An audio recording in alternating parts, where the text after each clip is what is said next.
Hello, welcome to my channel physics zone. Last class में हमने आपको डिस्कस किया था आप लोगों को difference of vector and scalar के बारे में। आज हम डिस्कस करेंगे रिप्रेजेंटेशन ऑफ वेक्टर के वेक्टर का रिप्रेजेंटेशन हम लोग कैसे करते हैं। एक मिनट। वेक्टर का रिप्रेजेंटेशन, सपोज़ कि एक लाइन ड्रॉ करते हैं हम और वहाँ पे एक एरो बनाते हैं। तो जो उसका स्टार्टिंग पॉइंट होता है उसे हम लोग टेल बोलते हैं और जो एंड पॉइंट होता है उसे हम लोग हेड बोलते हैं। मतलब इस साइड वाले को हेड बोलेंगे और यहाँ वाले को हम लोग टेल बोलते हैं। तो कोई भी अगर वेक्टर होता है, जैसे सपोज हमें ए वेक्टर लेना है तो ए के ऊपर में एक एरो बनाएंगे छोटा सा, और वो क्या हो जाएगा तो उसे हम लोग वेक्टर ए पढ़ते हैं या ए वेक्टर पढ़ते हैं उसको हम लोग। उसको रिप्रेजेंट करने का तरीका होता है, जैसे यहाँ पर जस्ट लाइक यहाँ देखिए ए वेक्टर हो गया कैपिटल में, यहाँ पे स्मॉल में अगर लिखना हो तो ऐसे लिख सकते हैं, या फिर उसे हम लोग बोल्ड लेटर में लिखते हैं। बोल्ड लेटर में ए और ए इस तरह भी लिख देंगे तो वो वेक्टर को रिप्रेजेंट करेगा। अब मैग्नीट्यूड ऑफ वेक्टर में क्या होता है, मैग्नीट्यूड ऑफ वेक्टर में कोई भी वेक्टर को मॉड लगा देंगे। दो अगर इस तरह का लाइन हम लोग खींच देते हैं उसे बोलते हैं मॉड। तो इसे हम लोग पढ़ते हैं mod of A. Mod of A जो होता है वो मैग्नीट्यूड को रिप्रेजेंट करता है, किसी भी वेक्टर के मैग्नीट्यूड को रिप्रेजेंट करता है। जैसे mod of A is equal to, यहाँ पर लिखे हैं हमने, मान लेंगे 5 मीटर पर सेकेंड स्क्वायर। तो ये क्या हो गया, 5 मीटर पर सेकेंड स्क्वायर इस वेक्टर का मैग्नीट्यूड रिप्रेजेंट हो रहा है। यहाँ पे अगर यहाँ लिखे हुए हैं vector F, mod of vector F is equal to 10 newton. तो 10 न्यूटन से ये समझ रहे हैं कि जो फोर्स का क्या है, मैग्नीट्यूड है। अगर हम उसे वेक्टर फॉर्म में लिखते कि अगर वो पूरा अगर वेक्टर लिखते हैं तो क्या लिखते हैं हम कि F, 1 second, F is equal to, F vector is equal to 5 newton. अगर यहाँ पे अगर डायरेक्शन हम देते हैं ईस्ट डायरेक्शन तो ये हो जाता वेक्टर फॉर्म में हो जाता हमारा।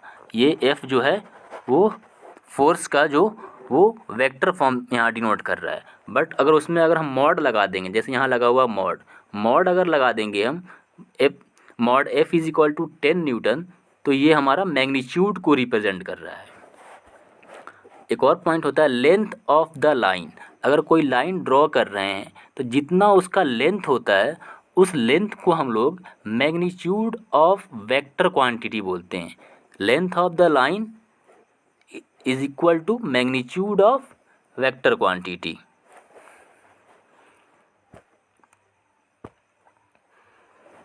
अब टाइप्स ऑफ वेक्टर देखते हैं कि वेक्टर हमारा कितने टाइप्स के होते हैं। तो वेक्टर जो टाइप्स होते हैं उसके सबसे पहले हम देखते हैं कोप्लेनर वेक्टर को, कि कोप्लेनर वेक्टर होता क्या है। कोप्लेनर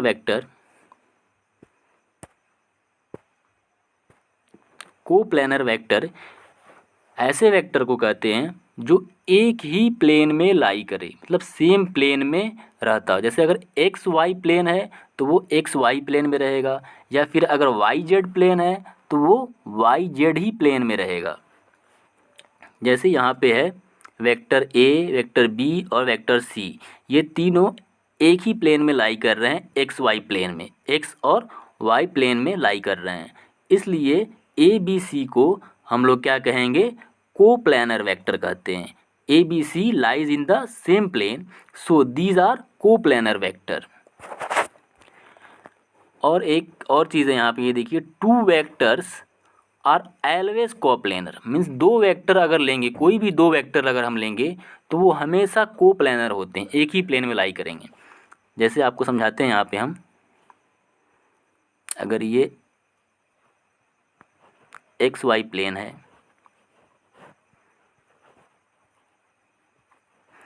इसमें से दो वेक्टर हम लेंगे, एक ये और एक ये वेक्टर लेते हैं।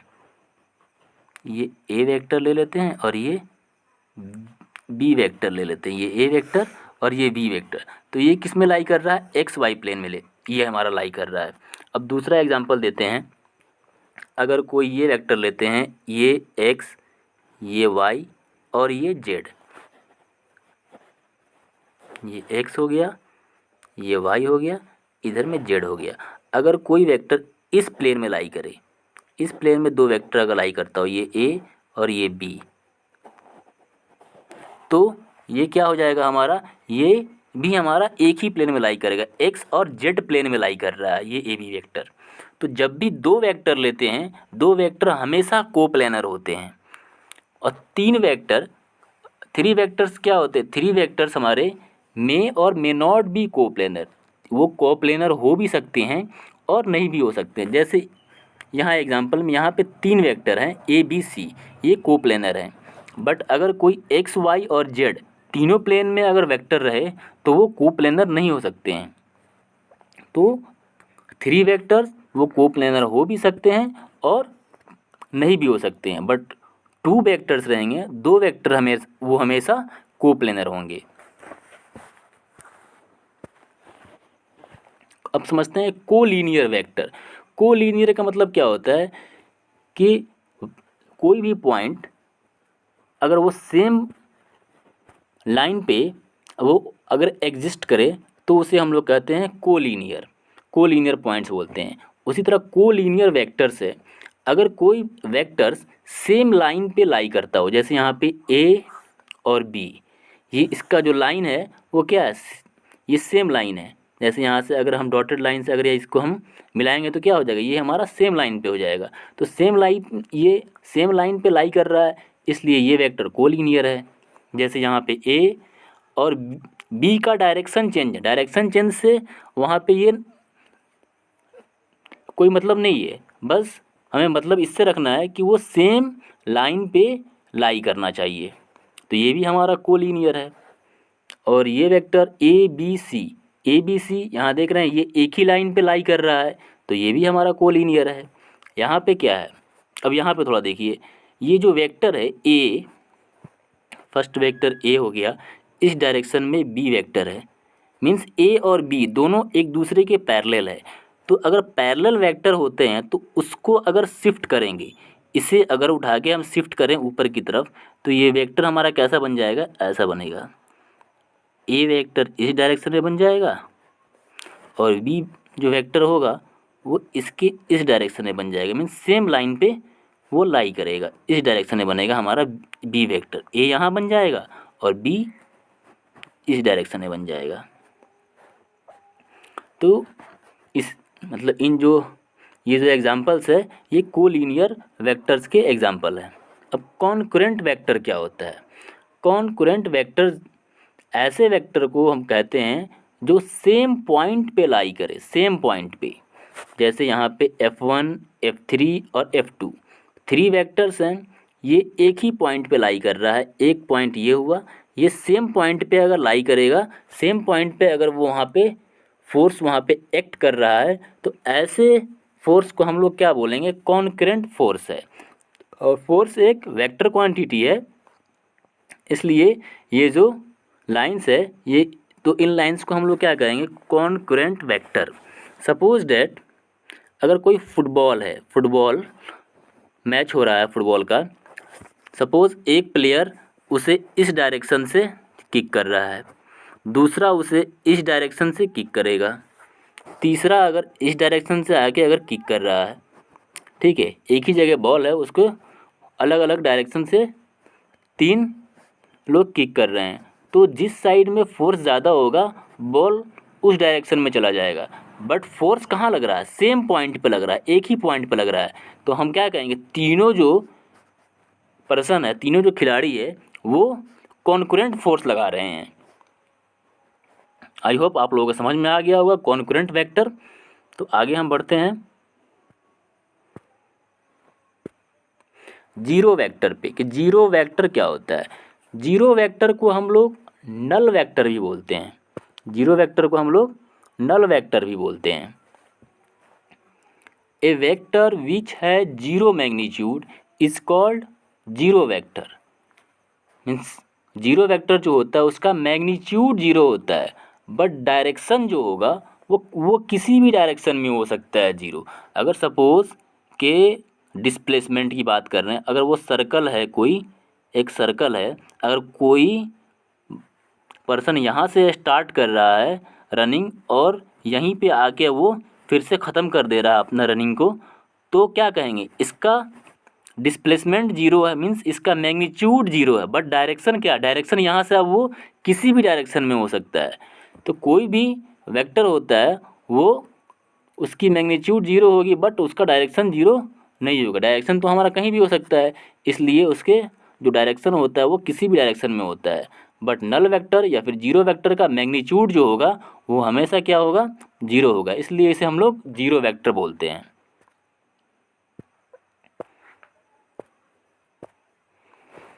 नेक्स्ट है हमारा यूनिट वेक्टर। कि यूनिट वेक्टर क्या होता है, ये सबसे इम्पोर्टेंट वेक्टर के टाइप्स में से है यूनिट वेक्टर। कि unit vector, A vector divided by its magnitude is called a unit vector. ऐसा वेक्टर जिसे अपने मैग्नीट्यूड से डिवाइड करने पे जो वेक्टर बचता है उसे हम लोग यूनिट वेक्टर बोलते हैं। A vector divided by its magnitude means उसके खुद के मैग्नीट्यूड से। सपोज ए कोई वेक्टर है ए और उसके मैग्नीट्यूड ए से उसको हम डिवाइड कर रहे हैं, तो जो वेक्टर हमारा यहाँ बनेगा, जो वेक्टर बनता है उसे हम लोग यूनिट वेक्टर बोलते हैं। और इसे हम पढ़ते कैसे हैं, unit vector for a is a cap. A के ऊपर एक टोपी की तरह लगा देते हैं, उसे हम लोग कहते हैं ए कैप। अब एक्स, वाई और जेड यहाँ पे तीन प्लेन हैं।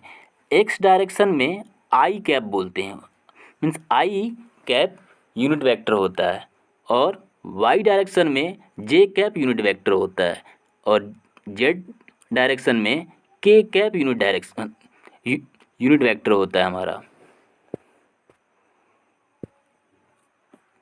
उसको हम रिप्रेजेंट करेंगे यहाँ पे, i cap represent unit vector along x axis. मतलब एक्स एक्सिस के डायरेक्शन में अगर कोई यूनिट वेक्टर है उसे आई कैप से हम लोग रिप्रेजेंट करते हैं।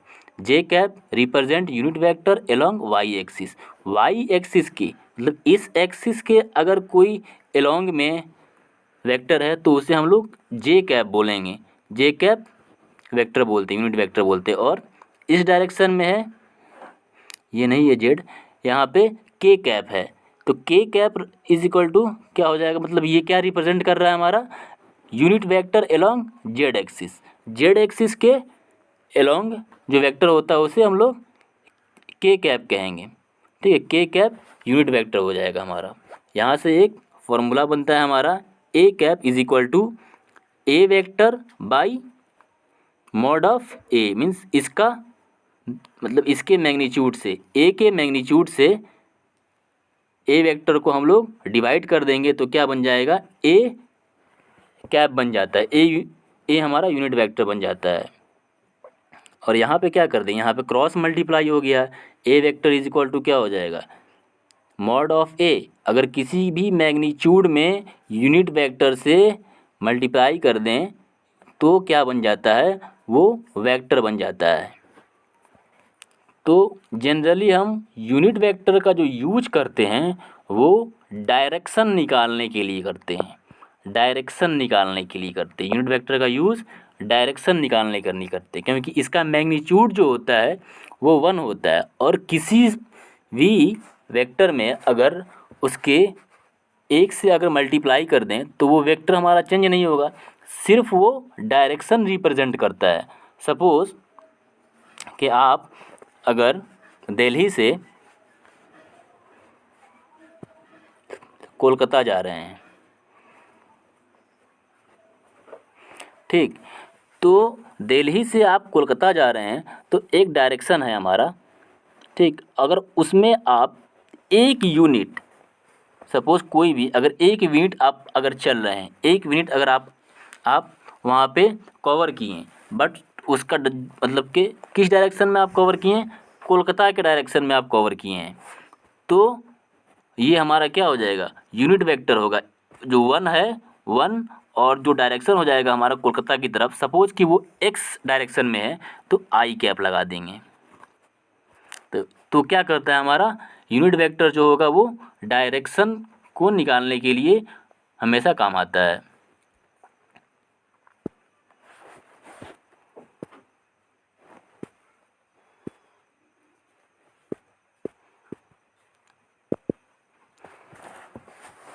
ओके, आज का टॉपिक इतना ही, बाकी की नेक्स्ट क्लास में होगा।